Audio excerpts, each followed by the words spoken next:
Hey everyone, welcome to AC Everything. Today we're going to be talking about the rave reviews that came out on Birds of Prey, as well as why DC it can't really lose with their current formula on making films.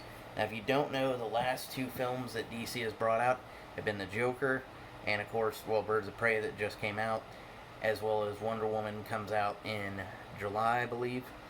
And the current formula for them seems to be low spend, high reward, low risk, high reward.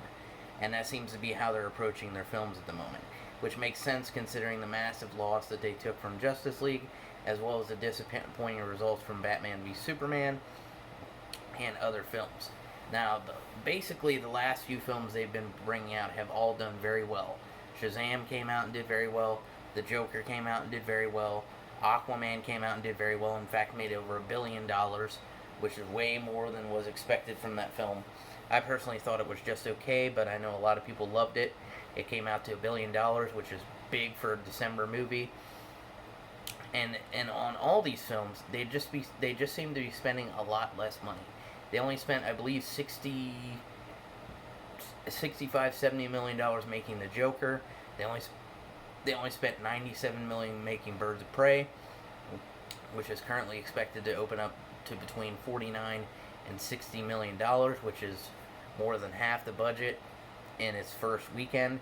And that's why I said for this movie to lose money, it would have to lose to the level of Dark Phoenix, and even then it would still make money. This movie is going to make its money. It may not make I'm not saying it's going to make $1 billion. I don't expect that.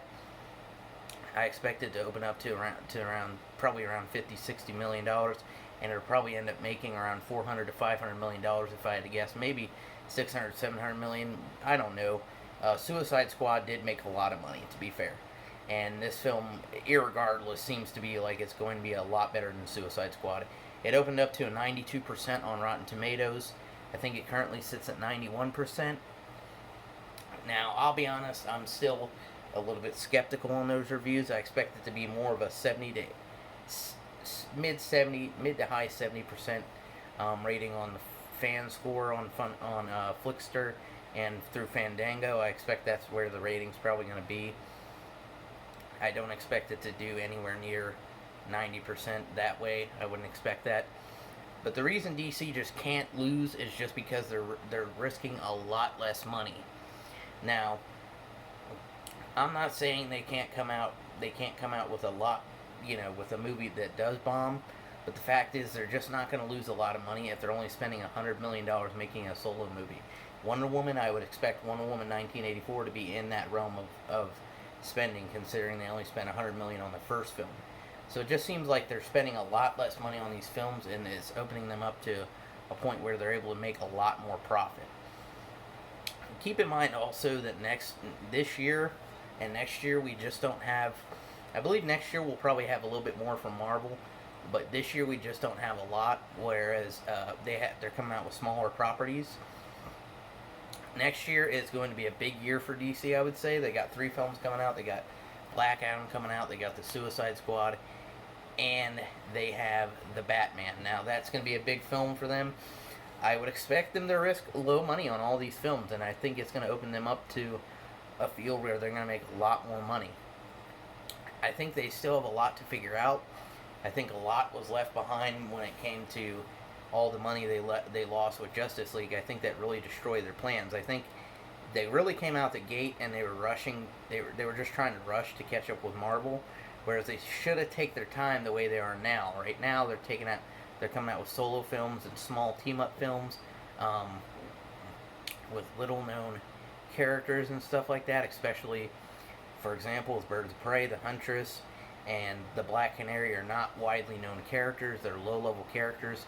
I'm hearing mostly from the reviews. I watched Andy Signore's review earlier today, and he came out and said that the thing he loved the most was the Huntress and the Black Canary. He actually liked these other characters that they came out with, and he said he would like to see a follow-up.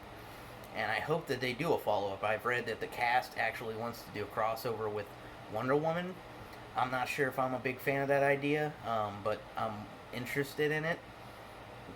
And I think it's going to be interesting to see where they go with the Harley Quinn character after this. Now, we know that the Suicide Squad is going to have her in it. That comes out next July, I believe, or next August.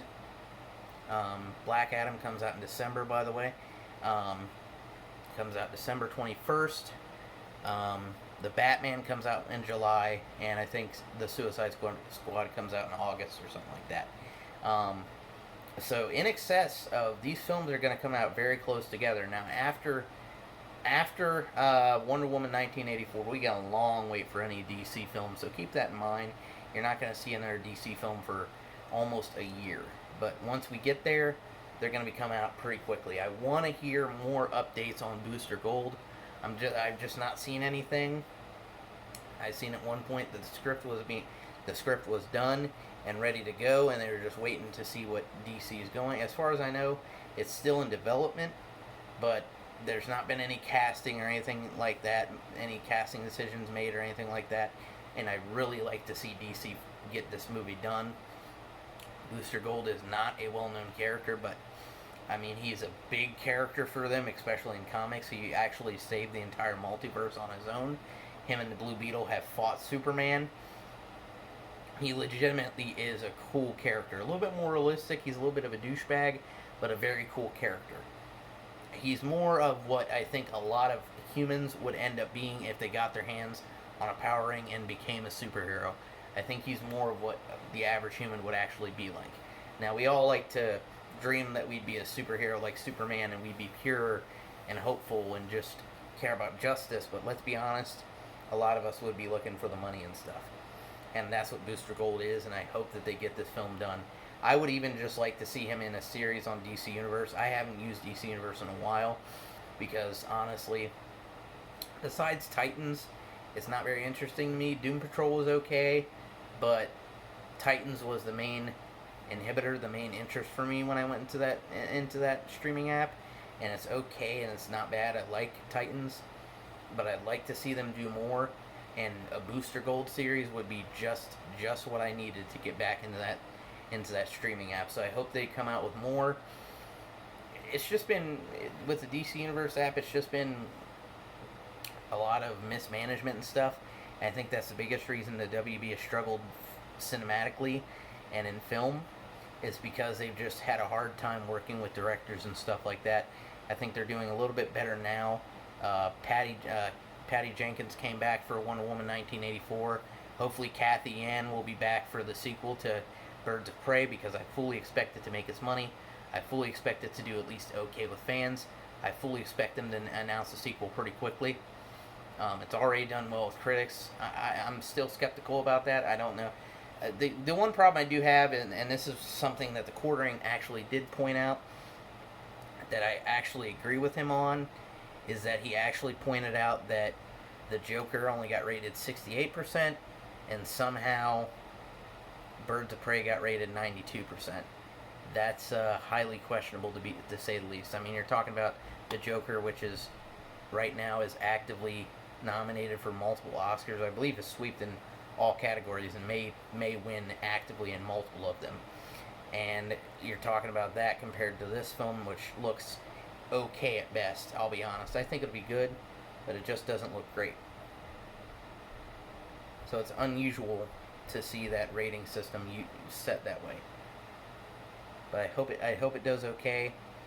But yeah, I think really DC's doing it right with their films right now, and we have a lot to be excited about as DC fans. Anyway, I hope you guys enjoyed this video. Like and subscribe, and I'll see you later.